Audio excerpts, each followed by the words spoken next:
Gente, bom dia. Nós vamos começar a nossa aula de EBD, nossa aula avulsa, né? E a pedido do Marcos, então eu estou aqui para dar aula hoje. O nosso curso, né, o Mais Que um Carpinteiro, Jesus Mais Que um Carpinteiro, entra num parênteses, né? E hoje nós temos, então, uma aula conjunta, uma aula avulsa. E dando sequência, então, a semana que vem, nós voltamos com o curso, né? E o Senhor nos reserva alguns desafios. Amanhã e na terça, né? Terminando na quarta, estaremos no acampamento da Igreja Presbiteriana Chinesa de São Paulo, com uma outra comunidade chinesa. Então, são cerca aí de 90 jovens aqui em Campinas. E eu peço as orações dos irmãos, porque eu fiquei pensando, o que eu vou falar lá, né? Primeiro, eu não sei mandarim, nem taiwanês, não sei nada disso. Aí perguntei para o pastor de lá, ele falou, não, é português, as pessoas entendem. Falei, bom, tudo bem, as pessoas entendem português, menos mal.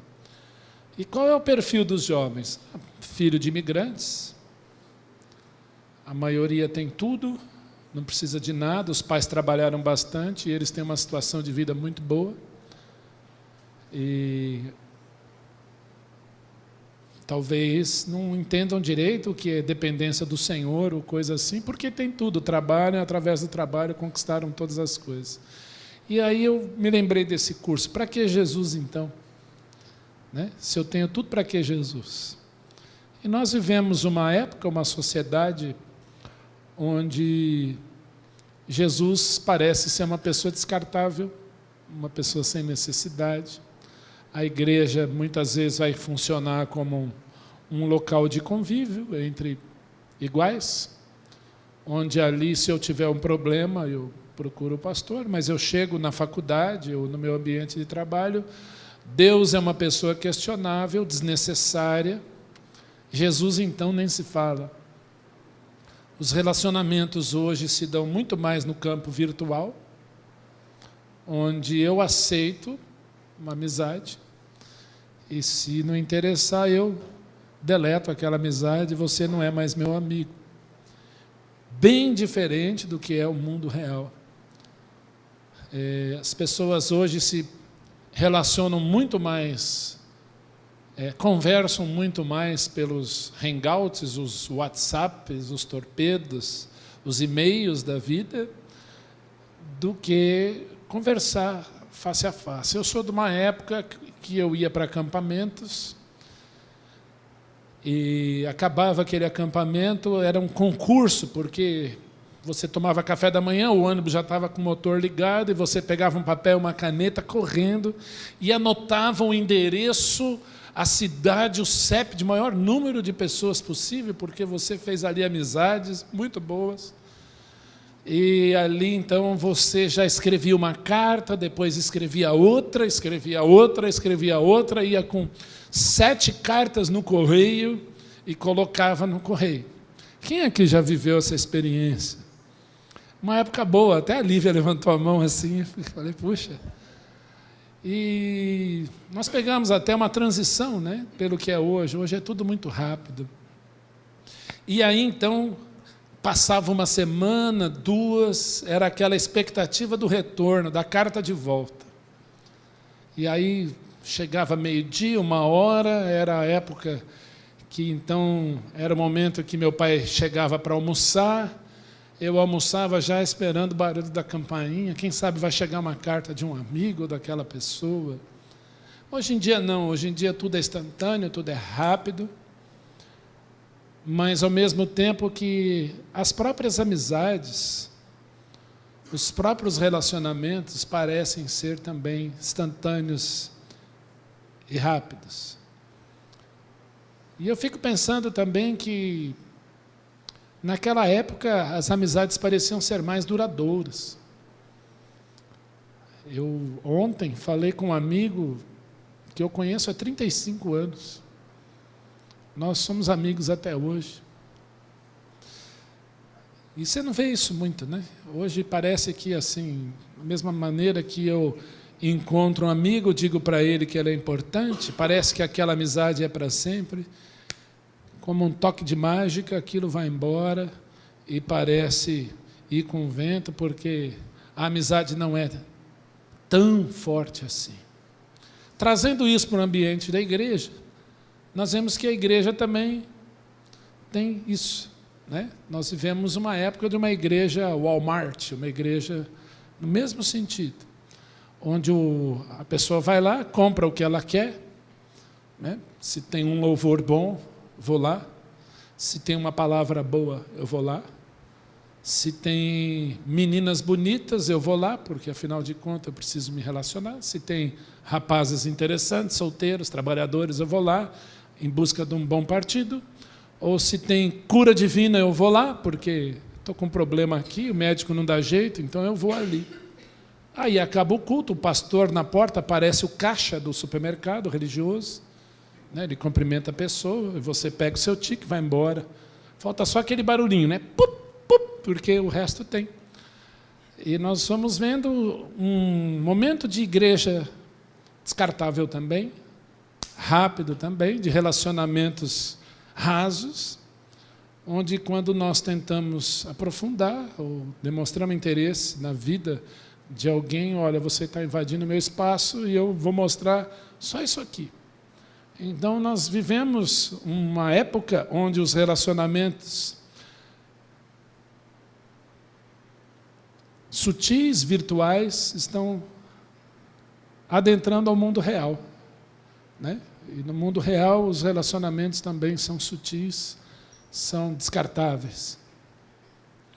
E eu fico pensando o que constrói um bom relacionamento entre irmãos, entre casais, entre pais e filhos. Um bom relacionamento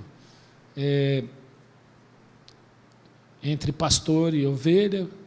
Um bom relacionamento entre irmãos em Cristo. Como construir isso, então? Lembro, desculpa eu ser um pouquinho saudosista, mas da época de mocidade, onde nós fazíamos tudo. Quem conhece o Recanto Presbiteriano, lá em Tietê, já foi lá. Hotel 5 Estrelas, que acampamento maravilhoso. O primeiro acampamento que eu fui lá foi no Carnaval de 79. Não tínhamos onde dormir. Nós dormíamos em barraca, debaixo do ali, eu lembro que tinha um pomar, e as meninas dormiam amontoadas entre um quarto e uma cozinha, com colchões no chão. Mas eu lembro de um dos acampamentos, naquele começo, nos primórdios do Recanto, que eles queriam construir então um salão de palestras que não existia, que é o salão que tem hoje, de muitas madeiras ali entulhadas. E o pastor Eudes, na sua sabedoria, nós vamos fazer uma gincana, vamos ver quem ajunta mais madeira e não sei o quê, para fazer o culto com a fogueira. E, na verdade, ele queria desentulhar as madeiras dali para o pessoal começar a trabalhar, e aquilo virou um concurso para fazer a fogueira lá embaixo, levar madeira. E pouco importava quem ia ganhar. Mas era uma época de iniciativa, uma época de vamos fazer, vamos construir, vamos trabalhar. E parece que isso vai se perdendo, parece que isso vai, de certa maneira, acabando. Parece que tudo hoje é muito instantâneo, é tudo muito sutil, é tudo muito descartável, é tudo muito frágil. E o que constrói, então, um relacionamento sólido? Eu queria que nós abríssemos a nossa Bíblia no livro de Apocalipse, capítulo 20.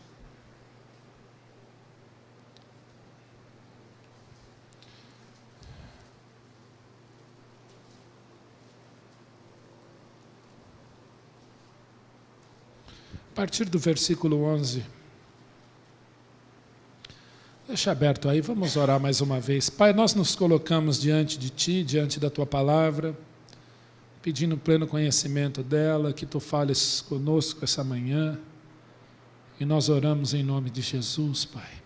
Amém e amém.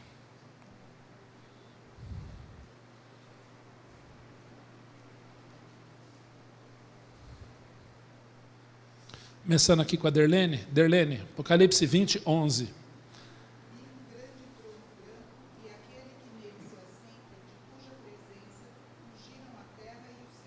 Que cor era o trono? Branco.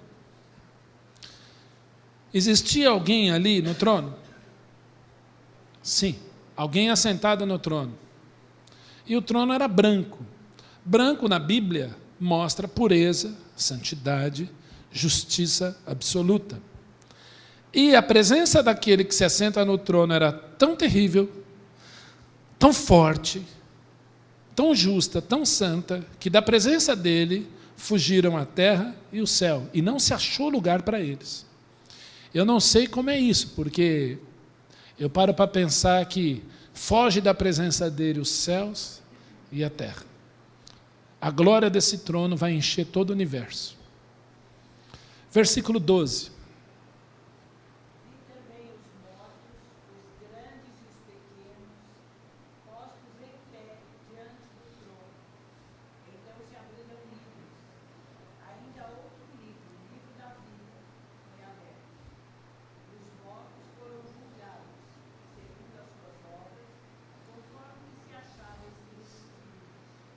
Ótimo. Quantos livros tinham abertos ali?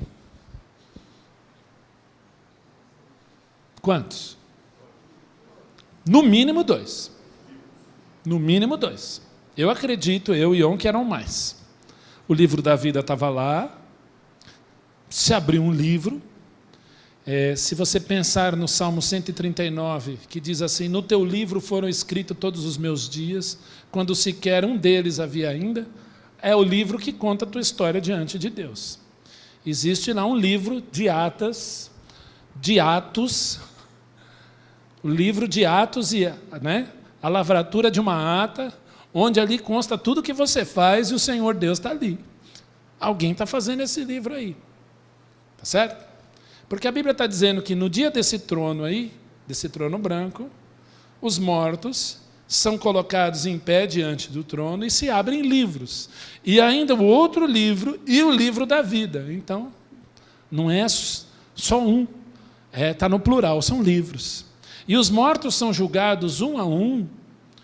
Obviamente, quem conhece um pouco aí da hermenêutica bíblica, da história, a Igreja de Cristo não faz parte desse evento aqui, mas são incrédulos sendo julgados um a um, conforme as suas obras, conforme está escrito nos livros. Tudo bem até aqui? Continuando. 13. Ferreira.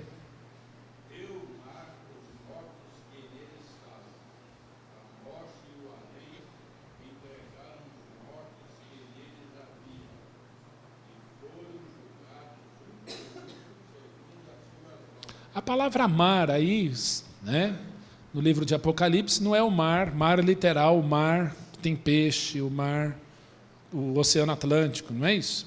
Mar aí são os povos. Pois a gente pode fazer com calma um estudo bacana sobre o mar. Quando o Apocalipse fala em mar, vai falar das nações, né? O que os mineiros chamam de mar de gente, tá bom? É muito, os povos.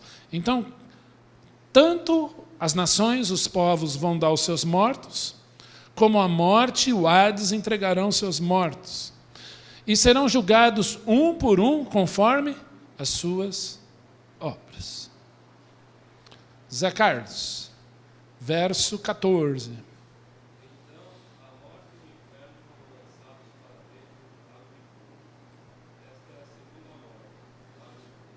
A Bíblia vai falar em 2 mortes. A primeira morte é a morte física, e a segunda morte é a morte eterna, o lago de fogo, a separação eterna de Deus. Há muitas pessoas negando uma das maiores doutrinas, uma das maiores verdades bíblicas, o inferno de fogo. O inferno de fogo existe, é um lugar, não é um estado, é um lugar, onde o próprio Jesus Cristo disse que existia. Jesus vai contar, então, uma história com H, onde havia um homem pobre, simples, chamado Lázaro, que desejava se alimentar das migalhas que caíam da mesa de um rico. e o rico que tinha de tudo.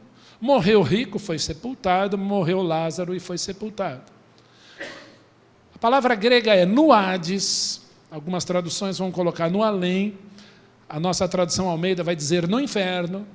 Achou-se Lázaro consolado no seio de Abrão, havia um grande abismo e do outro lado o rico em tormentos. Vocês conhecem essa história, é uma história com H, não é uma parábola, é uma história.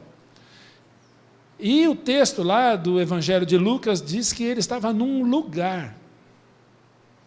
E ele clamava: Pai Abrão, peça que Lázaro molhe a ponta do dedo para refrescar a minha língua, porque eu estou atormentado nesta chama. E Abrão disse para ele: olha, você recebeu os teus bens em vida, e Lázaro os males. Logo, ele está aqui em tormento, em paz, em consolo, e tu estás aí em tormento. E está posto um grande abismo entre nós e vós, de modo que os que estão aí não podem passar para cá, e os que estão aqui não podem passar para aí. Então aquele homem entra em desespero e disse: então mande Lázaro ir à minha casa paterna, porque eu tenho 5 irmãos, e eu não quero que eles venham para cá.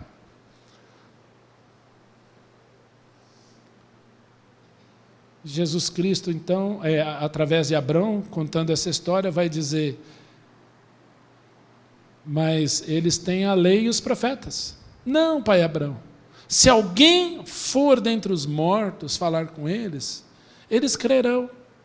Jesus Cristo diz: se não ouvem a lei e os profetas, jamais crerão, ainda que alguém se levante dentre os mortos. Queria dizer para vocês o poder que a palavra de Deus tem de convencer o homem do pecado, da justiça e do juízo, através da ação do Espírito Santo de Deus na palavra, para que o homem creia. E aquele lugar que Jesus se refere, o Hades, não é o lago de fogo, é uma salinha de espera do que vai vir. O homem vai preso, ele fica na delegacia, ele é julgado, depois ele vai para a penitenciária. O lago de fogo é a penitenciária. O Hades, esse lugar que Jesus fala na história do rico e o Lázaro, é a salinha de espera, ainda nem chegou. Puxa, mas você está falando sobre relacionamentos, o que esse texto tem a ver? Esse julgamento aqui, do grande trono branco, é um julgamento onde o Senhor irá julgar incrédulo por incrédulo, desde Caim até o último, segundo as suas obras. Cada um deles segundo as suas obras. Os crentes não são julgados segundo as suas obras. Jesus Cristo diz assim: em verdade vos digo, quem ouve a minha palavra, crê naquele que me enviou, tem a vida eterna. Não entra em juízo, mas passou da morte para a vida. Não entra em juízo. Os crentes são julgados, as obras dos crentes são julgadas no fundamento que é Cristo para galardão. O que for proveitoso, ouro, prata, pedras preciosas. O que não for proveitoso, madeira, feno e palha. Esse julgamento aqui é julgamento de incrédulos, um por um, conforme as suas obras. Todas as suas obras julgadas. Alguém poderá argumentar: eu nunca matei, eu nunca roubei. Essa pessoa chegará diante desse trono branco um dia, perdido. E se você ler o versículo 15, diz assim: e se alguém não foi achado inscrito no livro da vida, esse foi lançado para dentro do lago do fogo. O meu nome está ou não está escrito no livro da vida do Cordeiro. E o teu nome, se está lá, foi escrito com o sangue do Cordeiro. Você pode dizer que o teu nome está ali pelo sangue de Cristo, pela obra de Cristo. A diferença entre céu e inferno é o sangue do Cordeiro. É o selo de Cristo para a vida eterna. Não tem outra maneira.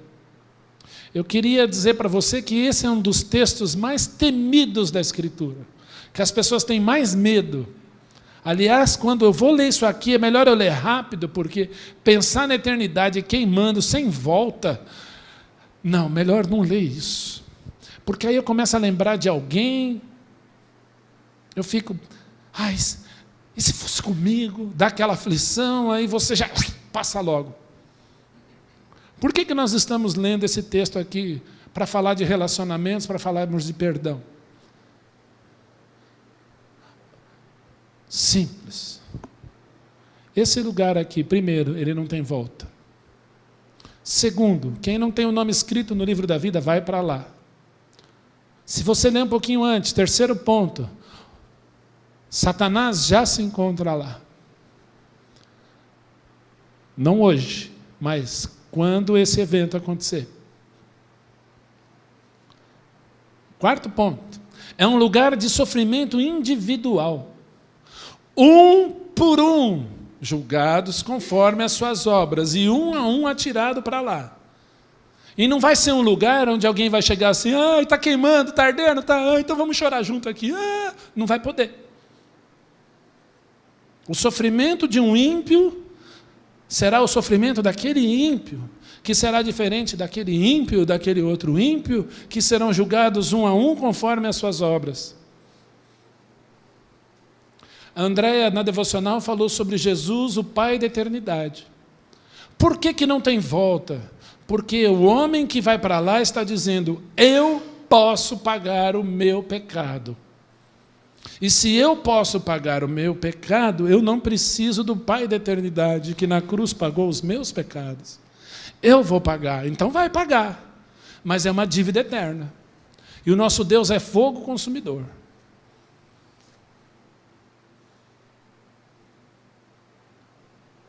Vamos falar de relacionamento, de perdão? Dá para você ter uma ideia do que Cristo veio nos livrar? Dá para ter uma ideia? Dá para ter uma ideia do que Cristo suportou naquela cruz para te tirar deste lugar?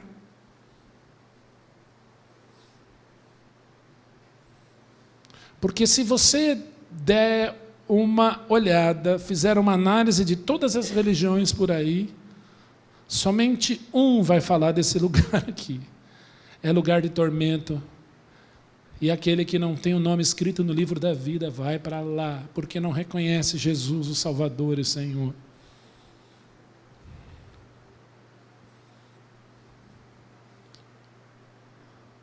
Olha, se eu fizer o bem, a alma morre. Então eu vou guardar um determinado dia da semana, porque a alma morre, tudo morre, morreu, acabou, acabou. Ou quem sabe eu vou vender revistas de casa em casa, e aí a hora que vier o Armagedon, se o Senhor, Jeová, achar que eu mereço, Ele vai me ressuscitar, senão eu vou virar pó para o resto da minha vida, e não, vou ficar no estado de dormência, eternamente. Ou quem sabe eu vou para um lugar intermediário. Não é quente, não é frio, é ruinzinho, mas ali as pessoas vão rezando por mim, acendendo vela. Pode ser que eu pule para cá daqui uns anos. Ou senão eu vou voltar, uma pessoa melhor, e vou me aperfeiçoando. Mas eu digo para você, se você plantar laranja, arrancar o pé de laranja, plantar laranja, arrancar o pé de laranja, plantar laranja de novo, tirar o pé de laranja, plantar laranja, vai nascer sempre laranja. Você pode reencarnar 1756 vezes. Vai nascer pecador e o salário do pecado é a morte. Então não resolve o problema. Nós precisamos entender que existe um Deus eterno e a sua ira, ela é eterna, porque o nosso pecado ascende diante dele de maneira eterna e ele julga de forma eterna o pecado. Por isso esse lugar. E ele, de forma eterna, forte, abundante, veio salvar o pecador. Eu vim para que tenham vida e vida em abundância. Eu lhes dou a vida eterna. Qual homem pode dizer, eu lhes dou a vida eterna? Deus. Deus encarnado. Nós queremos falar sobre relacionamento, sobre perdão. Olha de onde Deus veio me livrar. Olha o que Deus veio fazer.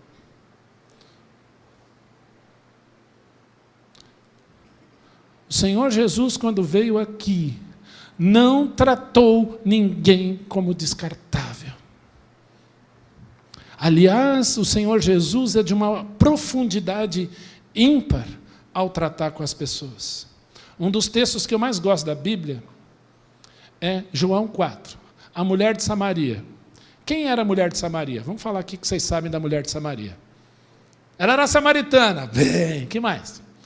Mulher de Samaria.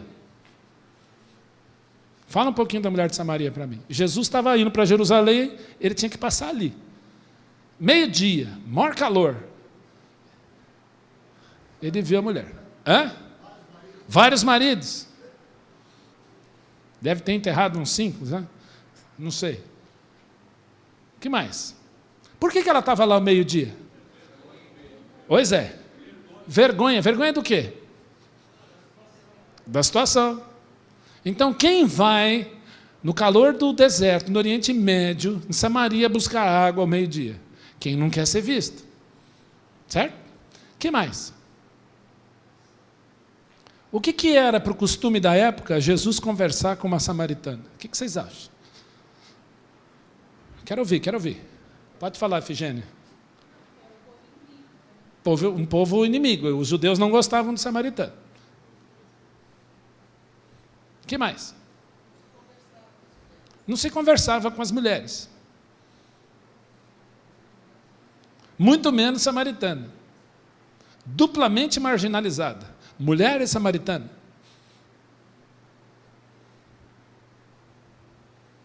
O que Jesus fala para ela? Dá-me de beber.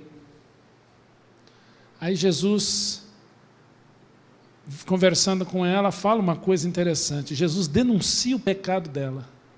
Vai, chama teu marido e vem cá. O que ela responde? Eu não tenho marido. Bem disseste. 5 já tivesse, esse que tem agora não é teu marido. Você está juntada com outro, que nem casada você é.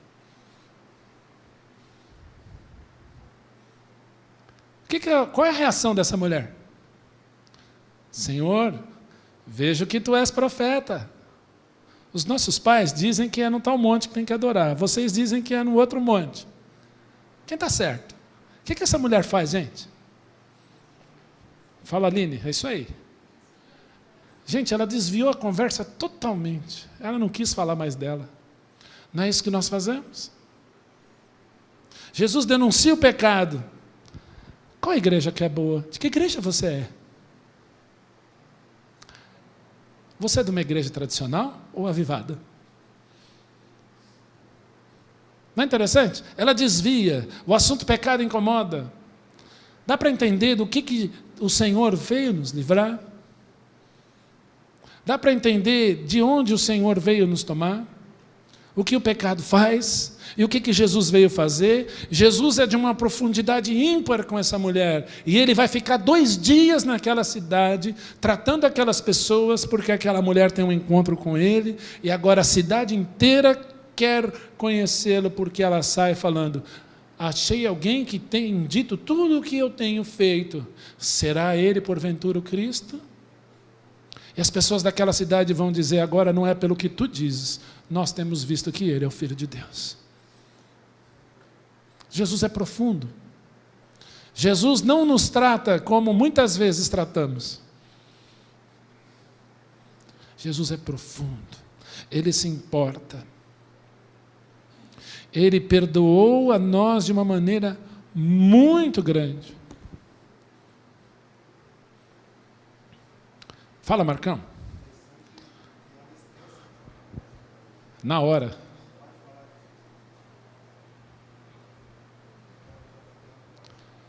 Quando ela sai para falar de Jesus, os pecados ficaram para trás. Mas o que ela faz? Ela assume. Eu conheci um homem que disse tudo o que eu tenho feito. Ele me conhece. Ele sabe quem eu sou.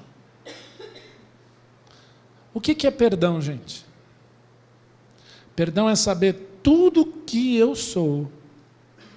O Senhor Jesus conhecer tudo o que eu sou. Tudo o que eu faço. E me amar. Por que existirá o trono branco? Porque Deus é mau? Não, porque Ele é justo. Mas naquela cruz Ele me perdoou. E aqueles que estão em Cristo são nova criatura. Nenhuma condenação há para os que estão em Cristo Jesus, Romanos 8, 1. Uma das maiores verdades bíblicas. Eu não tenho mais condenação. Quem nos separará do amor de Cristo? Será tribulação, fome, perigo, nudez, espada? Porque eu estou bem certo de que nem morte, nem vida, nem anjos, nem poderes, nem altura, nem profundidade, nem qualquer outra criatura poderá me separar do amor de Deus que está em Cristo Jesus nosso Senhor. Romanos 8:1, nada me condena. Final de Romanos 8, 38 a 39, nada me separa do seu amor. E está cheio de pastores colocando a igreja no trono branco. O amor de Cristo é muito grande por você e por mim. O Senhor é profundo no perdão. Por que Deus se relaciona comigo? Romanos 5:1, alguém lê para mim. Romanos 5:1. Pode ler o Dilson, vamos aqui na sequência. Romanos 5:1.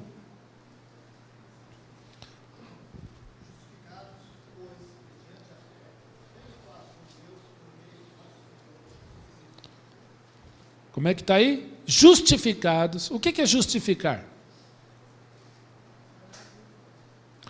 Tornar ou declarar alguém justo. Se eu declaro o Dilson justo, logo o Dilson não era justo. Eu o declarei justo. É isso que Cristo fez por nós. Não é que o Dilson é bom, para mim ele é bom, mas aos olhos de Deus ele é pecador, como eu sou, né? Então, como é que Deus, então, olha para o Dilson? Não pelo Dilson pecador, mas ele vai olhar para o Dilson justificado segundo o sangue de Cristo, a obra de Cristo, ao ponto de agora o Dilson é declarado justo. Isso é justificar. Justificado, pois, mediante a fé, temos paz com Deus por meio de Jesus Cristo. Abra aí, 2 Coríntios 5, Fernando.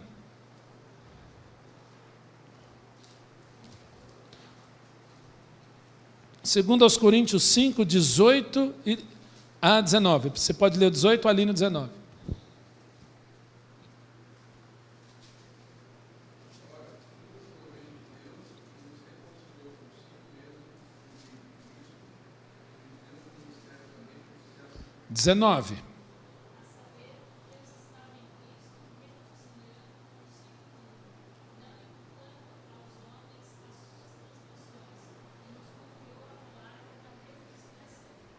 Presta atenção, ele nos justificou, nós somos reconciliados com ele.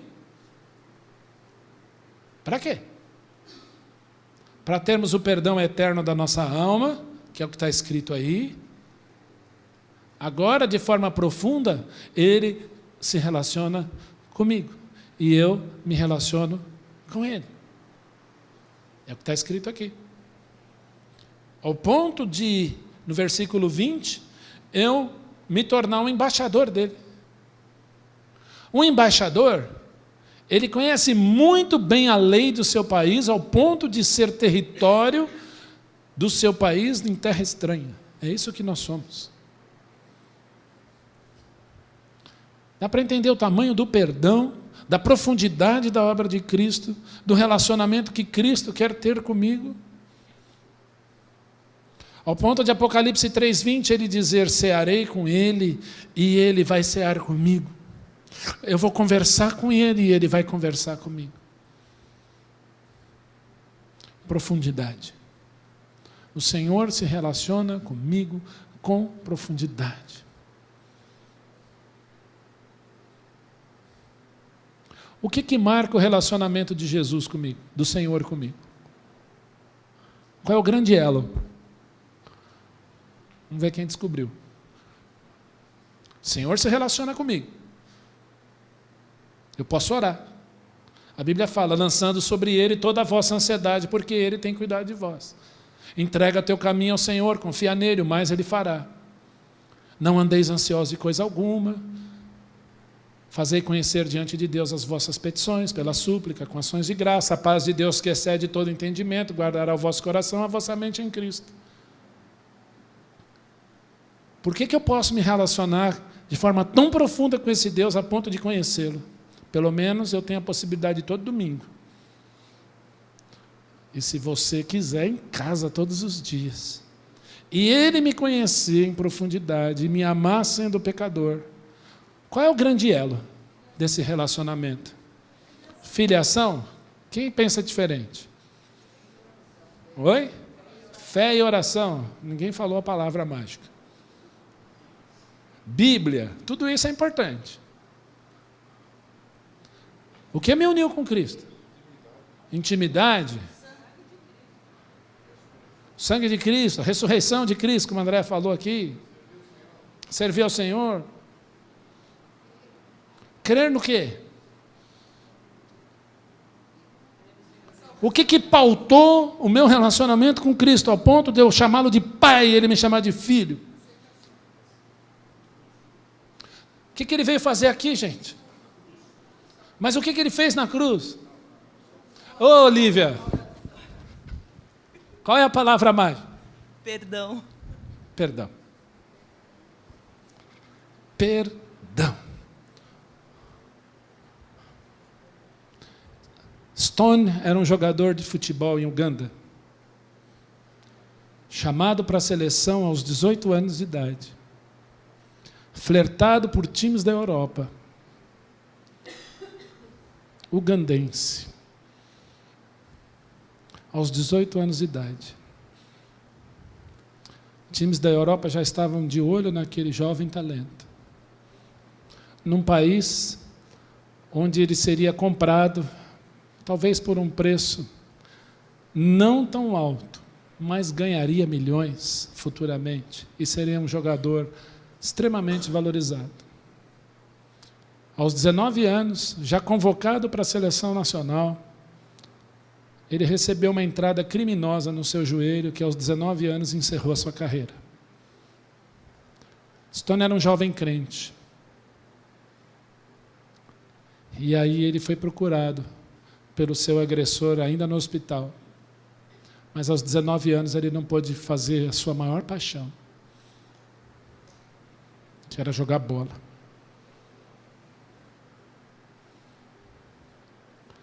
Quando a organização Pedra Fundamental chegou ali, e viram lá em Kampala tantas crianças abandonadas, tantas crianças nas ruas, tantas crianças passando fome, marginalizadas, roubando, sem nada para fazer, sem emprego, meninos de 15, 16, 17 anos.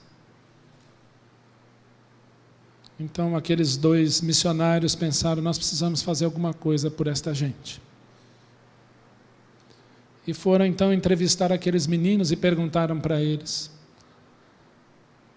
o que vocês sabem fazer, o que vocês gostam de fazer? Depois eu volto nessa história. Abra sua Bíblia aí.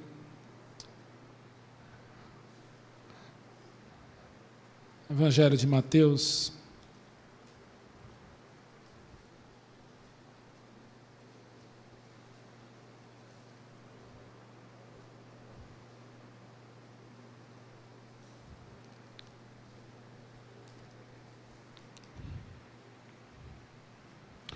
No capítulo 6,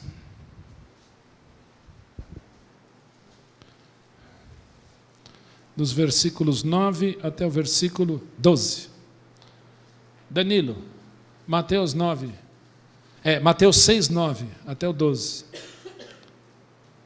Pode ler o 9, aí o Edson vai lendo o 10 e assim por diante. Pode ler. 6, 9.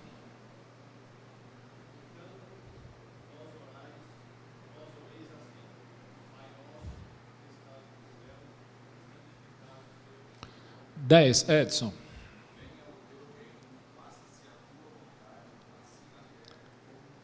Paulo, 11.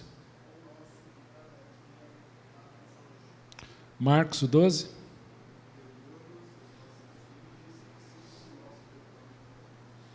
A versão católica é interessante. Perdoa as nossas ofensas, assim como nós perdoamos aqueles que nos têm ofendido.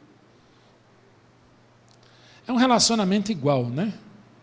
Eu vou perdoar meu pai, mas da mesma maneira que meu pai me perdoa. Eu vou perdoar o Cícero, assim como ele me perdoa. Então, Deus então vai me perdoar da mesma maneira que eu fui perdoado por Ele e que eu intento perdoá-lo. Interessante a oração do Pai Nosso. Jesus eleva o conceito de perdão. Porque a lei de Moisés dizia o seguinte: olho por olho, dente por dente, fratura por fratura, queimadura por queimadura. Deu, eu dou. Matou, morreu.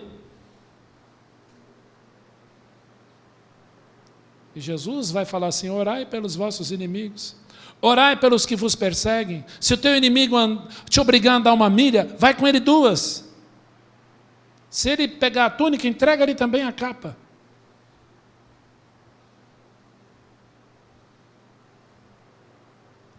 É um conceito de perdão interessante. Olha lá Mateus 18. A coisa vai evoluindo, hein, gente? Não é evoluindo, mas a revelação ela é progressiva. Mateus 18.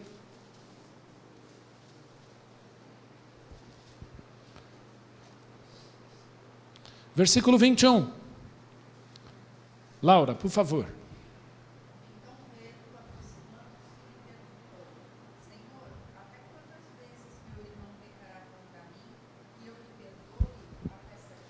É, Pedrão, eu gosto de Pedro. Pedro pensou assim, lá no Sermão do Monte eu prestei atenção. Se ele me dá um tapa, dou outro. Se ele me dá um tapa, eu dou outra face. Então Pedro falou assim: bom, eu sou esquentado, eu sou nervoso, eu estou para cortar a orelha do outro fora. Né? Imagina o Pedro pensando assim. Sou uma pessoa extremamente sangue quente. Eu fico imaginando Pedro na praia arrastando rede. Como ele ficava nervoso. Olha o peixe aí, vai pular daí. Pedro era assim. E ele, de forma generosa, faz a seguinte pergunta para Jesus: Senhor, até quantas vezes eu devo perdoar? 7? Por que ele pensou no 7? 1 é pouco. 2, 3. Mas 7 é o número da perfeição. Deus criou o mundo em 6 dias, descansou no 7º. Então ele ouviu a palavra 7, talvez, imbuído do costume judaico.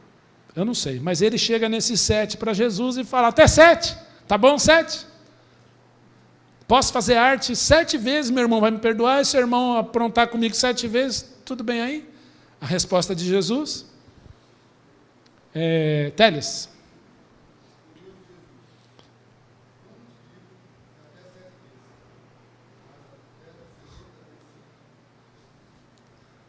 $490. 490 vezes, Pedro. Eu fico imaginando Pedro coçando a cabeça, nervoso.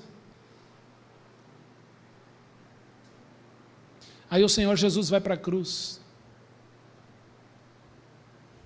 O Senhor Jesus chora na cruz. O Senhor Jesus agoniza na cruz. Ele morre naquela cruz. E uma das últimas palavras de Jesus, ele diz ao Pai: Senhor, perdoa-lhes, porque eles não sabem o que fazem. E tendo dito essas palavras, bradou: está consumado. Pai, nas tuas mãos entrego o meu espírito. Tendo dito isso, morreu.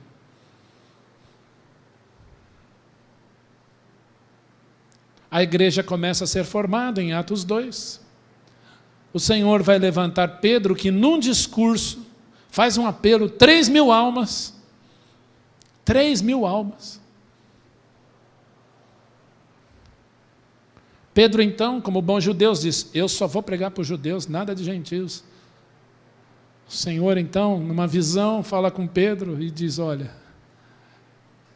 é para os gentios também. Ele vai à casa de Cornélio, constrangido, mas vai. Ao ponto de falar: agora o Espírito Santo desceu sobre os gentios também. Imagina o Pedro falando assim. E o Senhor, então, vai levantar um homem culto, chamado Paulo, para ser o apóstolo dos gentios. Um perseguidor, um cúmplice de assassinato,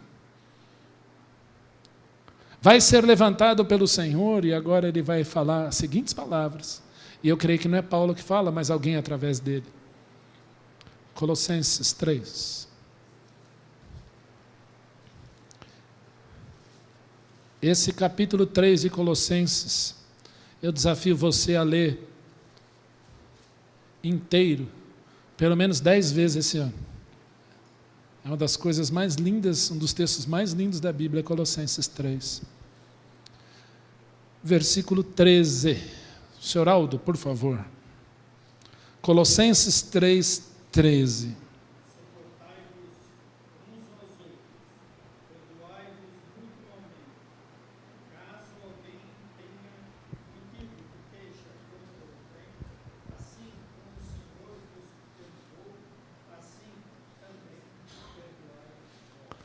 Suportai-vos uns aos outros. Suporte é isso aqui. O apóstolo Paulo está dizendo, o Espírito Santo de Deus, através de Paulo, está dizendo o seguinte: olha, carregue teu irmão, viu? Suportar isso.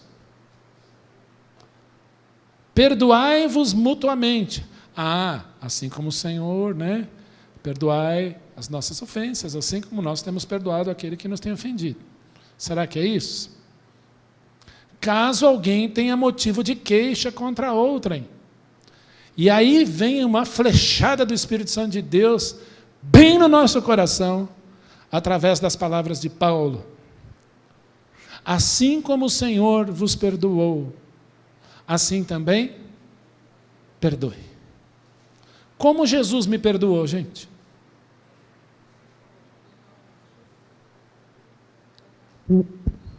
Totalmente. Totalmente.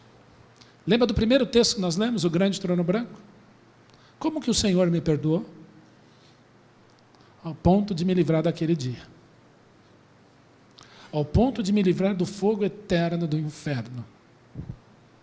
O Senhor Jesus me perdoou ao ponto de me dar vida eterna. Não só me condenar, mas me assegurar vida eterna. Agora ele está dizendo, desta mesma maneira, perdoe.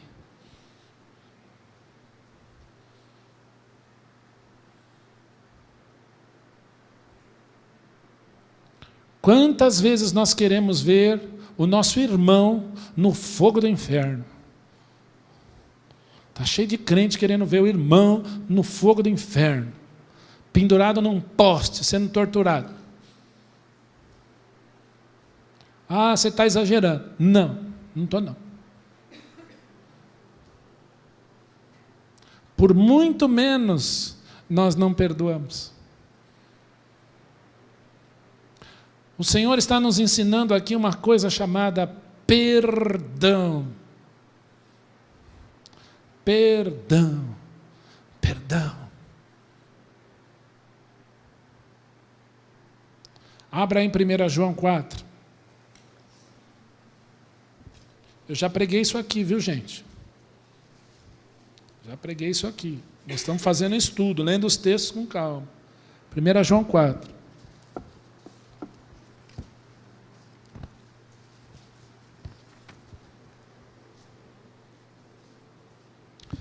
Quem é aquele? É Dona Odila. 1 João 4:7, por favor.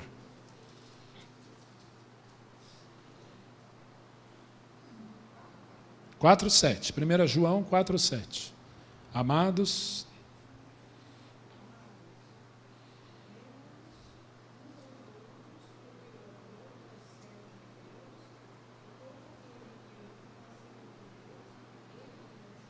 oito. Adolfo.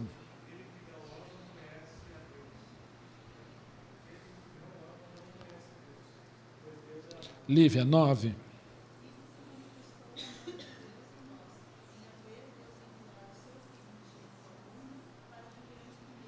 Cícero, 10. Isto consiste no amor, não em que nós tenhamos amado a Deus, mas em que Ele nos amou e enviou o seu Filho em propiciação pelos nossos pecados. 11. Mário.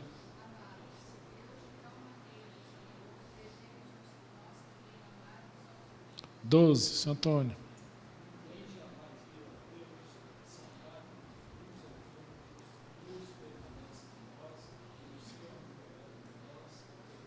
Dona Ondina, 13.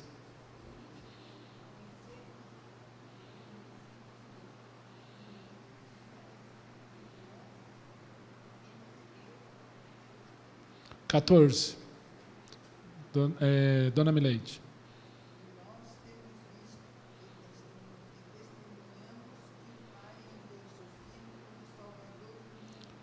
Jonathan, 15.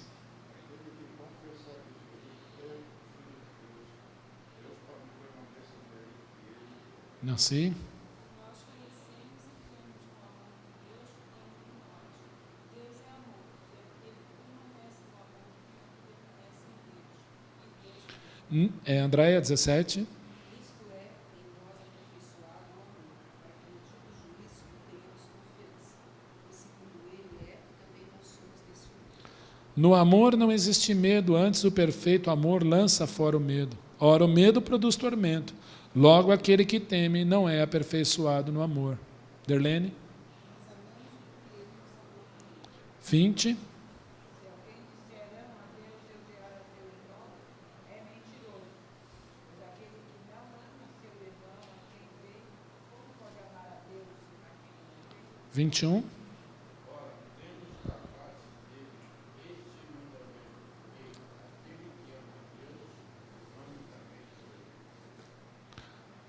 Qual é o segredo do relacionamento entre irmãos? Não.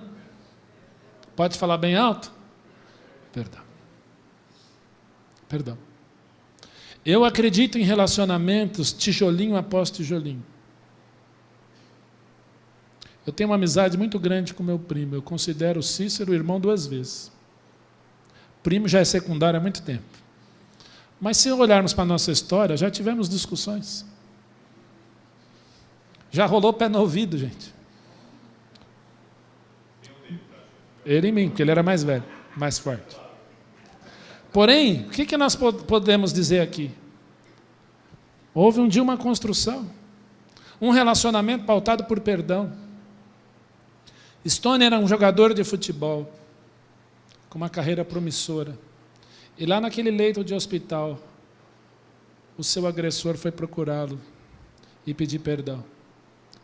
E ele disse para aquele jovem jogador: você fez o que você tinha que fazer. Você está mais do que perdoado, eu já orei pela tua vida.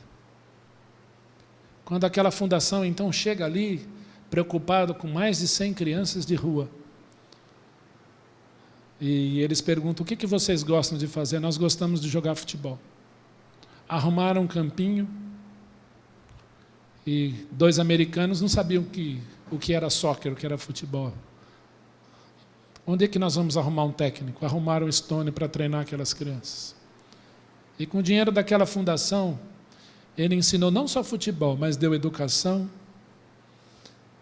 deu oportunidade para aquelas crianças, ensinaram profissões para aquelas crianças, para aqueles jovens.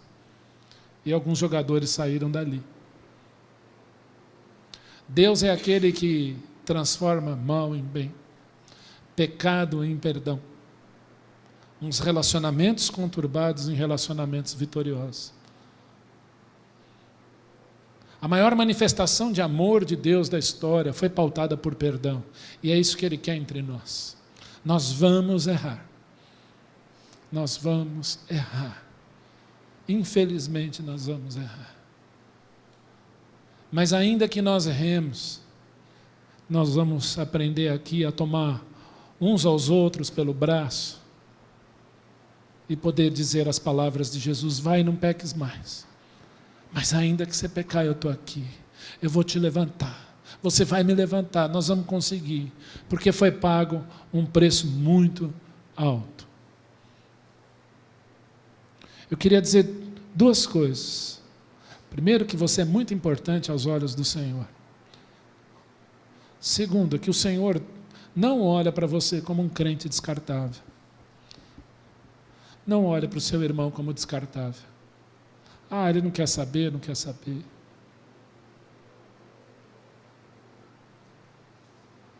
Às vezes o Senhor nos move a orar por certas pessoas. E eu sempre digo: Senhor, eu vou orar. Até quando o Senhor quiser que eu ore.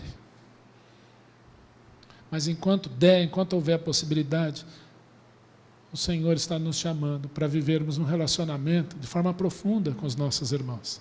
E essa profundidade não é assim: vou conhecer todos os segredos do meu irmão, os podres, as coisas. Não é isso. A profundidade é em Cristo. A profundidade é em Cristo. A intimidade sim virá com o tempo, se o Senhor permitir. Mas a profundidade é em Cristo.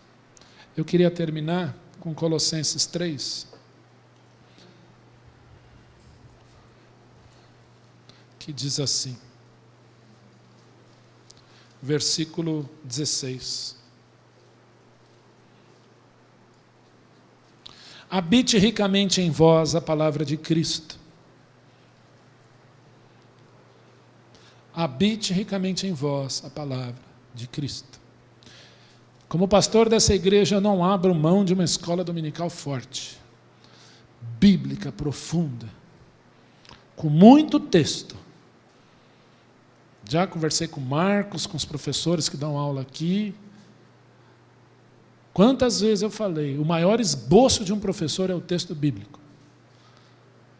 As aplicações, fiquem à vontade para usar, mas o nosso esboço é a Bíblia, sempre. Habite ricamente em vós a palavra de Cristo. Instruí-vos e aconselhai-vos mutuamente em toda a sabedoria. Instrução mútua em Cristo. Sempre. Louvando a Deus com Bíblia, com salmos. Depois, e hinos. Depois, com cânticos espirituais, com gratidão em vossos corações. Isto é profundidade em relacionamento. Perdão. O amor de Cristo foi transformado a nós em forma de perdão. Se toda vez que meu irmão errar, minha irmã errar,